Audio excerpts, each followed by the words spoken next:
Tonight, taking the fall. After 38 hours of Trump campaign denials, a Trump staffer comes clean publicly over the Melania plagiarism bombshell as the convention takes a dark turn. Repeated calls to put Hillary Clinton in prison, even linking her to the devil.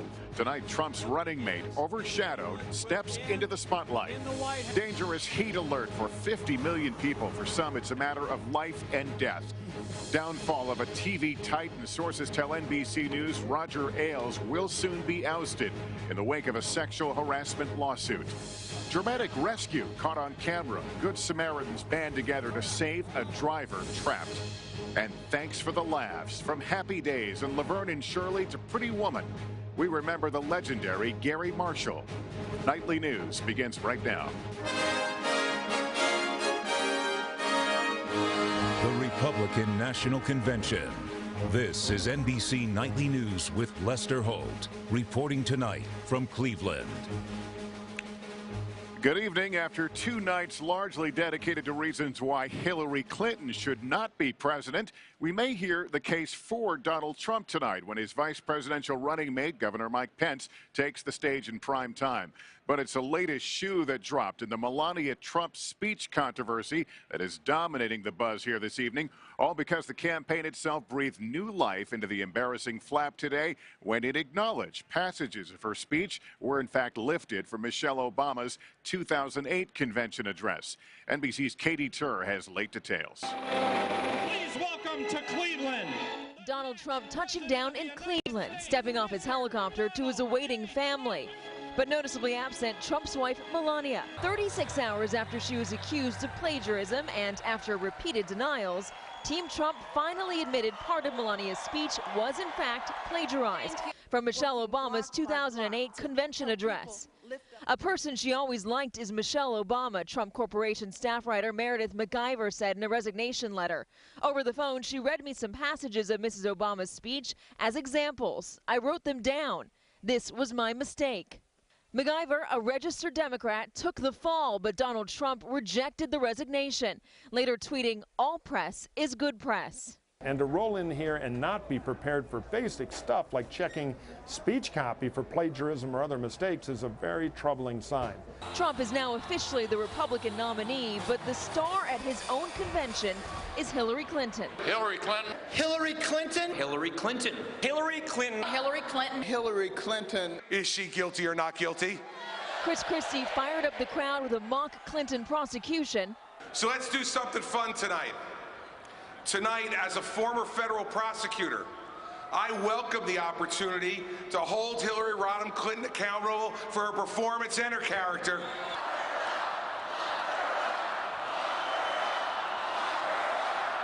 Ben Carson linked her to the devil, while Mitch McConnell and Paul Ryan barely mentioned Trump's name.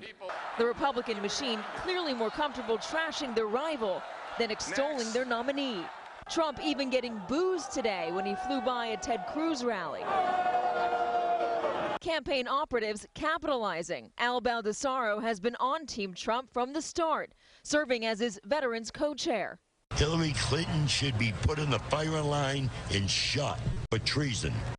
Trump disavowing the comment, but not Baldessaro. The Secret Service says they're looking into it. Yesterday wasn't completely focused on Hillary Clinton. Very few people were extolling Trump's virtues. Part of the unity process we're going through, trying to make people understand that we all need to get behind Donald Trump. And if we don't, we will have Hillary Clinton for president. Tonight, Ted Cruz will address the convention. As of now, he is not expected to endorse Donald Trump. Also on stage, Donald Trump's second son, Eric, and his new running mate, Indiana Governor Mike Pence. Lester? Katie Tur tonight. Katie, thanks. And as we look ahead to tonight's events inside this arena, we should note that tensions have erupted outside. Fights breaking out during a flag-burning protest. It happened in an area that is not sanctioned for demonstrations. Police moved in. They used pepper spray to disperse the crowd. A number of people were arrested and taken away in handcuffs. The Trump campaign is trusting the focus will turn tonight to Donald Trump's running mate, who was overshadowed by Trump during an awkward introduction announcement and later in their first TV interview. But this time, Indiana Governor Mike Pence will have the stage all to himself in front of a national TV audience. Here's NBC's Hallie Jackson.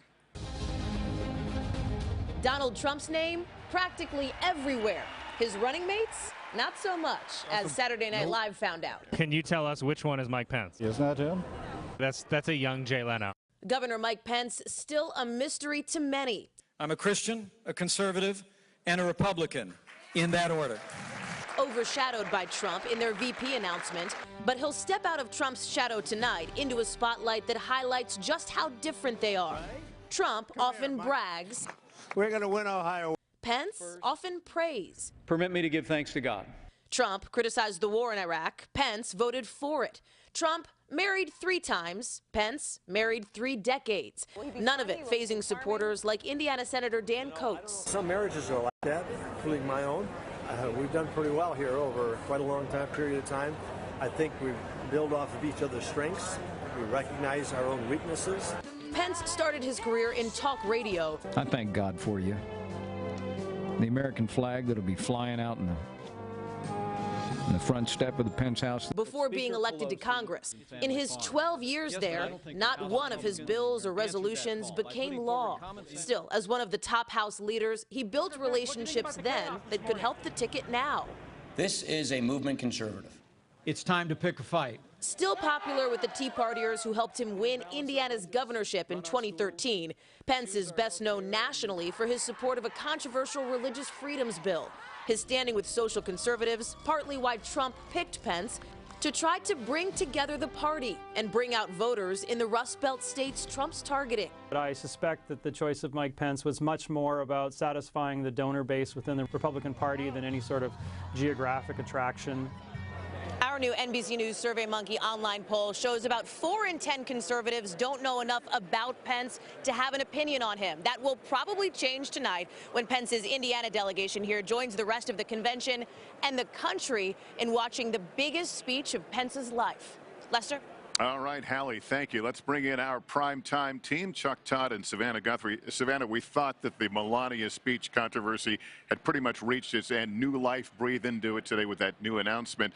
Does she get a pass? A staffer takes the fall. She picked out the phrases. I mean, I have to say, I feel with political spouses, we should probably give an extra benefit of the doubt. I mean, look, today with this statement, they acknowledged, 1, yes, it was taken from Michelle Obama's speech, and 2, that it was, in fact, Melania Trump that suggested that this was a source of inspiration. But it was a staffer who ultimately allowed that language to be in there. Could Melania have noticed it? Perhaps. What I don't believe is that she intentionally plagiarized and thought she would get away with it. To me, the real infraction here is the staff work that allowed this to go on 36 hours, that allowed multiple Republican surrogates to deny obvious reality and say that wasn't from Michelle Obama's speech, only to turn around and breathe new life into it at the very moment that everybody was moving on. It was a little odd. Let me turn to Chuck, and let's look forward to tonight. We're talking about Mike Pence. You say watch Ted Cruz, though. I do. You got to remember, he finished with more delegates officially than any runner-up at a Republican convention since a guy named Ronald Reagan in 1976. Ted Cruz has got his. He's not satisfied with losing one race for the presidency. He's got his eyes on running someday again. This is going to be a crowd that is going to be with him.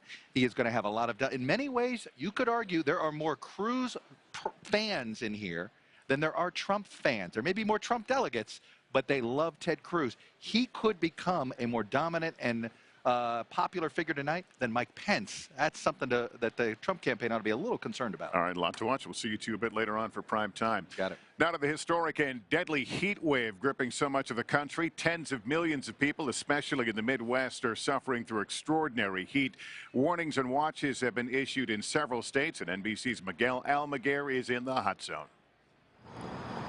Today, for nearly 50 million Americans, the extreme heat is on.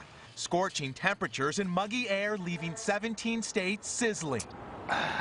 The heat index, or feels like temperature, the hottest of the summer. We should have taken the day off. It's too hot to be working. In Des Moines, Iowa, it feels like 113. Memphis, 110. Kansas City 107.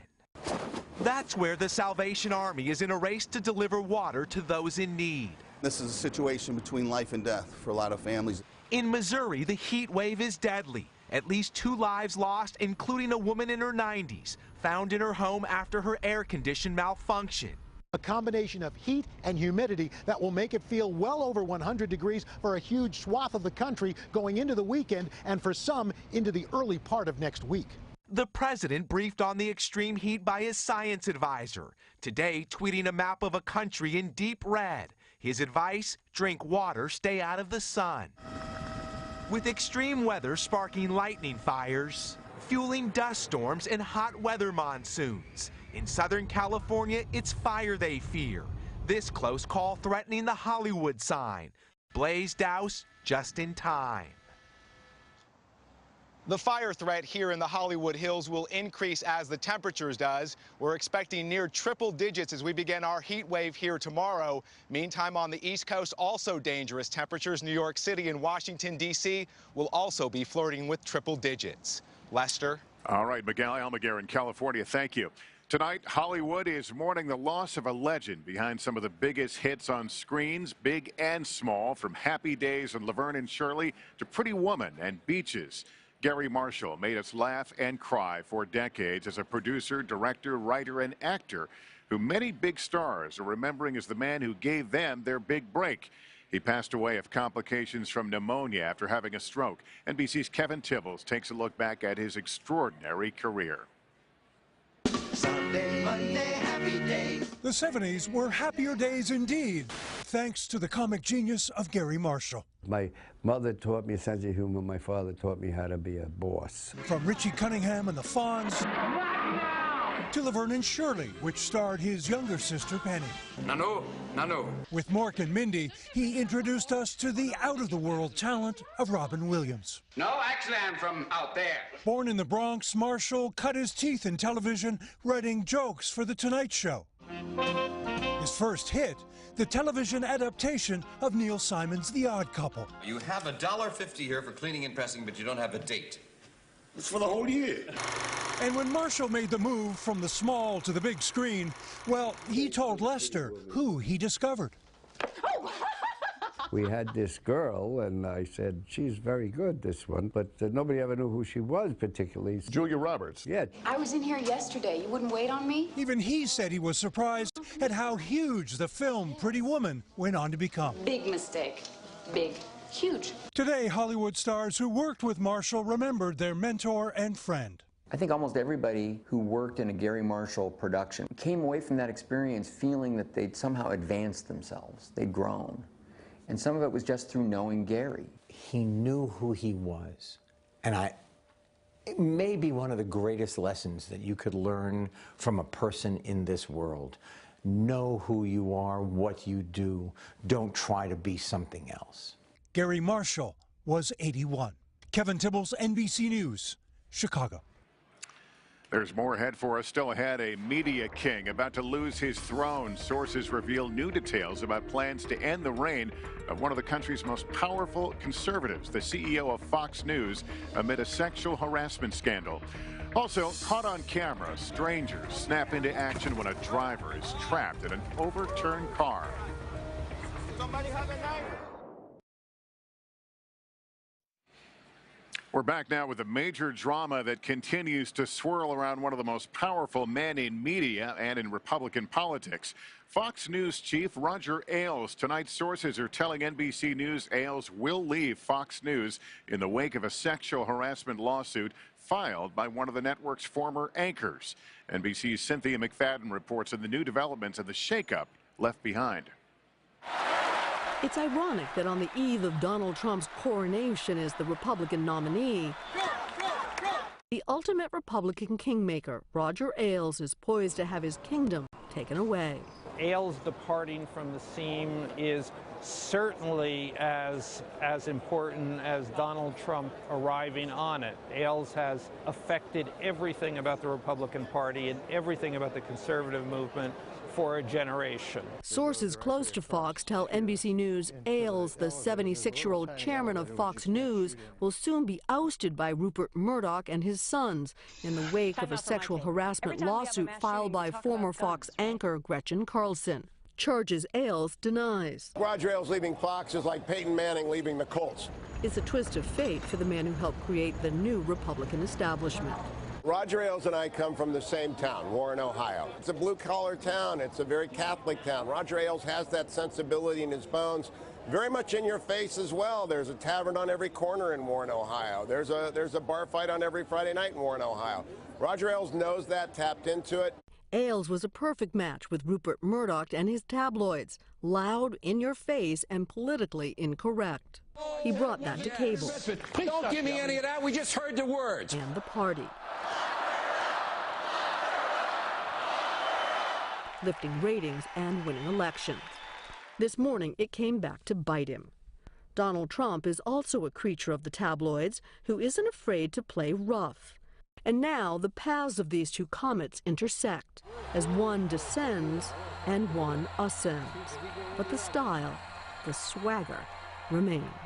Cynthia McFadden, NBC News, New York.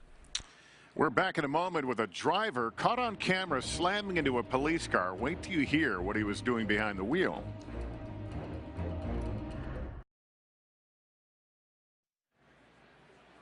In South Carolina, a group of kind-hearted souls came to the rescue of a trapped driver, and the remarkable scene was caught on camera. NBC's Gabe Gutierrez has the dramatic story of heavy lifting against all odds. Here we go. Hey, don't snatch on that. The outlook was grim. A red convertible flipped over on a ditch off I-20 in Lexington, South Carolina. Trapped underneath, driver Jonathan Jansen. All I remember is the initial hit and then just weightless and then just laying there, and I'm like, I'm all right. He had only a seatbelt and a prayer after losing control of his car. Now he had no control over what would happen next. Everybody stopped. Everybody wanted to get that guy out. Everybody wanted to save his life. Louis Doliak was among the dozen good Samaritans who dropped everything to pick up a stranger. And when we flipped it over, he put his hands up and said, "Thank you." It was just incredible. Absolutely incredible. I was not expecting to see that many people just standing there, just watching, and one lady was praying throughout the whole thing, and then people are giving me hugs. And remarkably, Jansen walked away with no major injuries. The most I've got is this scratch right there. But a new appreciation for the kindness of strangers. Gabe Gutierrez, NBC News. One very lucky man. Another crash to tell you about. This one caught on police body cam as a driver slams into a parked police car in Baltimore while officers look on. When they catch up with him, he admits he was distracted playing Pokemon Go. Police released the video as a warning to stay alert after several dangerous incidents linked to the hit mobile game. When we come back, political playlists. What happens when pop stars and presidential hopefuls collide?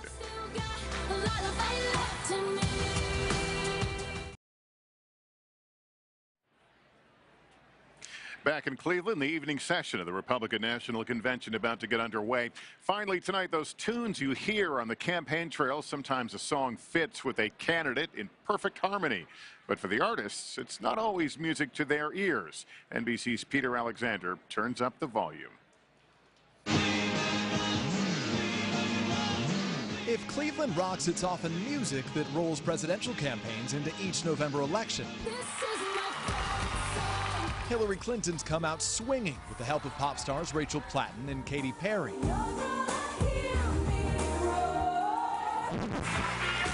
Donald Trump routinely revs up crowds with the Stones.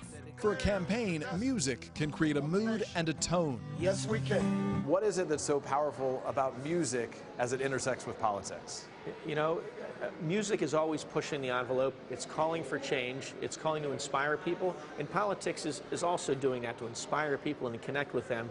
The power of music is now on display at Cleveland's celebrated Rock and Roll Hall of Fame. The exhibit, Louder Than Words. Rock and roll musicians are some of the greatest idealists on the planet. They believe in 3 chords and the truth. For years, politicians relied on originals. Fight for president, fight for president. Everyone is voting for Jack. Yes, Nix is a one. These days, the most memorable anthems are off the shelf. Kid Rock collaborating with Mitt Romney. America's first rock and roll president, Bill Clinton, invigorating baby boomers with Fleetwood Mac. But campaigns can also hit a sour note. Earlier this week, just hours after Trump tried to cast himself as a winner, Queen complained the billionaire used the song against our wishes. George W. Bush had to back down after receiving a cease and desist letter from Tom Petty. A candidate's challenge, striking the right chord. Let's face it, we admire these people, and if they say, hey, I believe in this, we're likely to believe in it too. Peter Alexander, NBC News, Cleveland. That'll do it for us on this Wednesday night. I'm Lester Holt. I'll see you tonight at 10 Eastern, 7 Pacific for primetime coverage of the Republican convention. For all of us at NBC News, thank you for watching. And for now, good night from Cleveland.